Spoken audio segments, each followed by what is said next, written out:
Are you ready for a unique journey into the world of captivating and intriguing photographs? But I warn you, what you will see in these photos is not intended for the faint-hearted. You will see a shot of the explosion that claimed the lives of nearly 80,000 people in Nagasaki. Just imagine the horror that filled the heart of every witness to this catastrophe. And now, let's switch to a brighter but not less captivating mystery. Imagine that in the next shot, you will see one of the last pictures of the beautiful Princess Diana. Yes, it's one of those photos associated with the unfortunate incident that took her life. And what about real heroes risking their lives to capture the suffering of people? During the period of severe famine in South Africa in 1993, photojournalist Kevin Carter managed to take one of the most touching and horrifying shots. Let's start with a photo taken on the evening of May 6, 1937, when the German Zeppelin Hindenburg, the largest airship ever built, caught fire and crashed in Lakehurst, New Jersey. The disaster claimed the lives of 36 people and dealt a devastating blow to the emerging aviation industry. Since then, the Hindenburg disaster remained shrouded in mystery. Investigators pondered the cause of the fire for a long time, although they never received a definitive answer. Almost exactly a year before its famous demise, the Hindenburg made its first flight from Germany to the USA. Indeed, the fatal final flight of the German airship was notable as the first flight of its second season. As such, it became the focus of media attention, with many cameras directed at the Hindenburg as it caught fire and crashed to the ground. Impressive images of the incident quickly made headlines worldwide.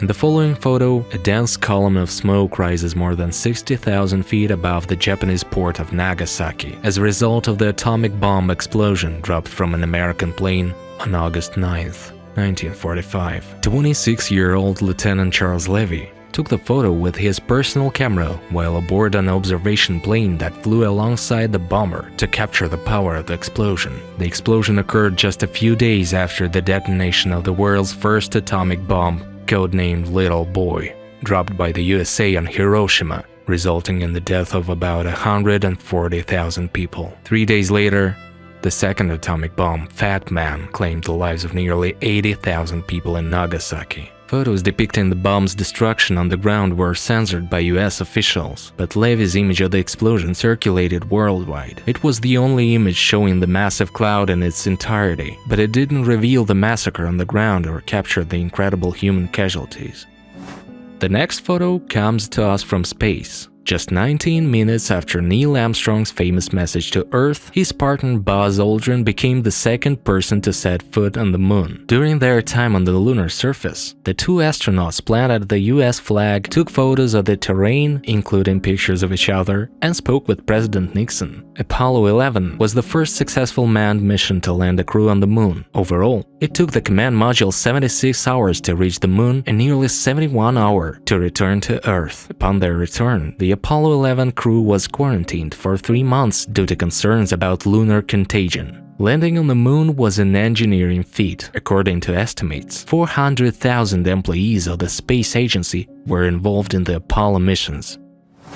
And here's a photo, a selfie. This phenomenon is from the 21st century, right? Such self-portraits certainly became popular in the 2000s, but the first selfies were taken long ago. Photographer Joseph Byron may have taken the first selfies in history, both individual and group. One photo titled Self-Portrait was taken in 1909 on the roof of Merceau's studio on Fifth Avenue. The founder of the company needed both hands to take the photo because cameras were still quite large at that time. And he took a group selfie 11 years later, in December 1920. Byron again found himself on the same roof, but this time he took a photo of himself and his colleagues, while someone else took a photo behind the scenes.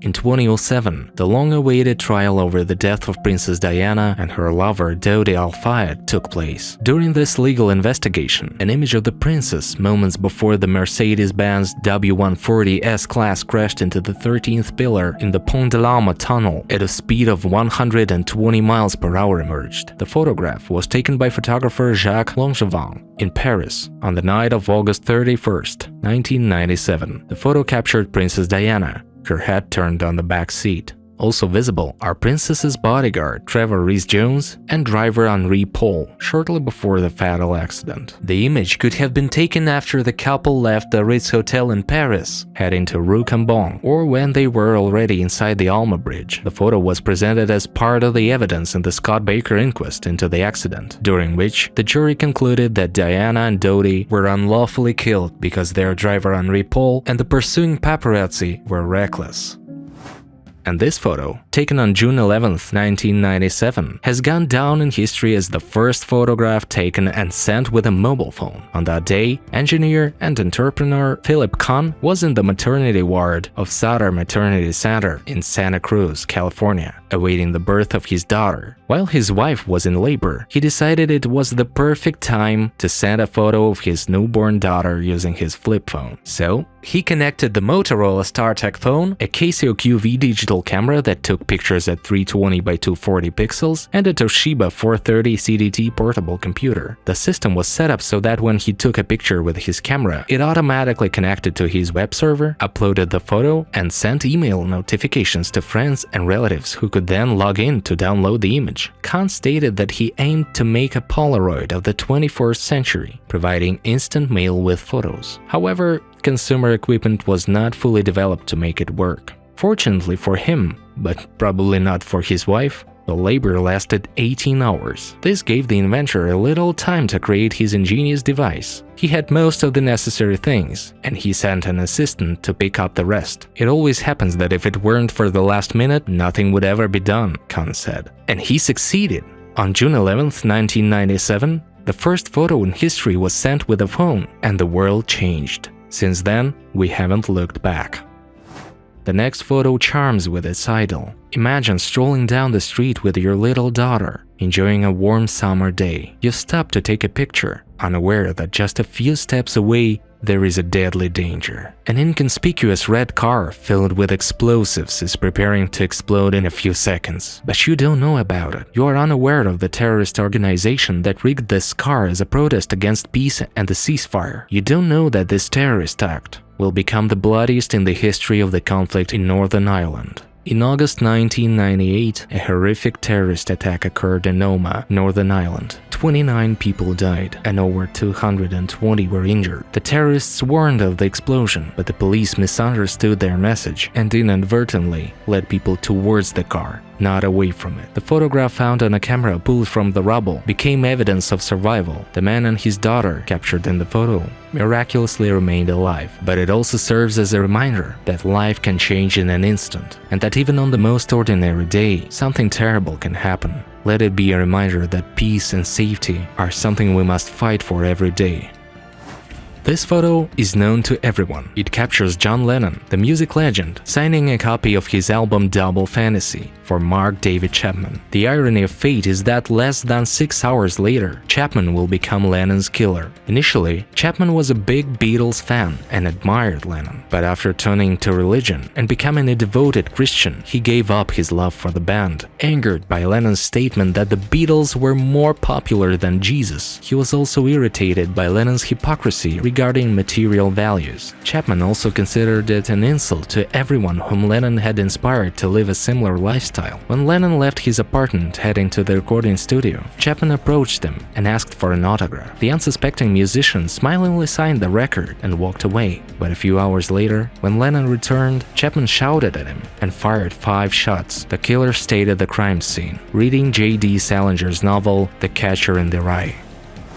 And this is a video about a photo from another tragedy. In 1999, a terrible event occurred that left an indelible mark on human history: the mass shooting at Columbine High School. This horrifying school shooting drew global attention to several issues, such as bullying in educational institutions, gun control, and the mental health of teenagers. Initially, it was believed that the 2 boys who committed the heinous crime were social rejects, However, a deeper analysis revealed that Eric Harris was a psychopath and Dylan Klebold suffered from bipolar disorder. This information underscores the complexity and multifaceted nature of the reasons behind such tragic events. The photo you see, taken just a few weeks before the tragedy, became a kind of symbol of the impending horror. A group of teenagers, including the future killers, depicts a shooting scene in front of the camera. Perhaps the photographer did not realize what was happening behind the scenes and saw it only as a teenage joke. Nevertheless, over time this image acquired a sinister meaning. In light of what happened, became evidence of the ominous mood that transformed into a mass crime, resulting in the death and injury of many innocent people.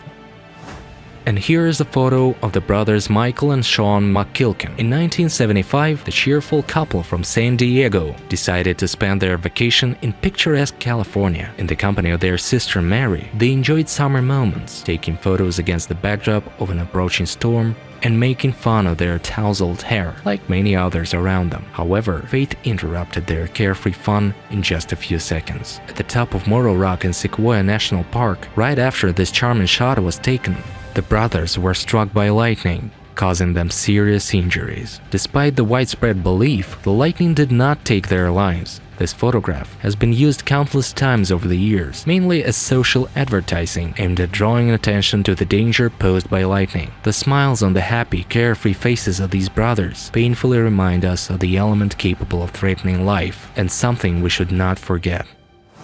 And this video is related to a touching and simultaneously horrifying shot taken by photojournalist Kevin Carter in South Africa in 1993, during a period of famine in the country. In this photograph, you can see a small child almost entirely exhausted from hunger. His body looks thin and emaciated. The child crawls a difficult path to a food distribution point under the bright sun. However, a vulture follows him, ready to attack and exploit the vulnerability of the little child for its own interests. This photo became a symbol of the suffering and disaster experienced by the people of South Africa at that time. The correspondent faced a difficult choice at that moment: to intervene and help the child or take a picture. Kevin Carter was forbidden to approach these children, fearing infection with various diseases. Therefore, he could not fulfill his desire to help. Such restrictions were associated with political and social conditions in the country. The shot caused a huge resonance and received the Pulitzer Prize in the category of news photography. This story reminds us of the challenges faced by photojournalists working in crisis zones, and the price sometimes paid for informing and drawing attention to disasters in the world. The images you've seen shaking the world not only make us reflect on the beauty, strength, and fragility of life, but also remind us of the importance of every moment we have. They are evidence of our emotions, struggles, joys, and triumphs. Each frame contains a whole story, sometimes touching, sometimes astonishing, but always emphasizing our human interaction with the world around us. May these photos be not only a source of inspiration and contemplation, but also a reminder of our shared responsibility to history and to each other.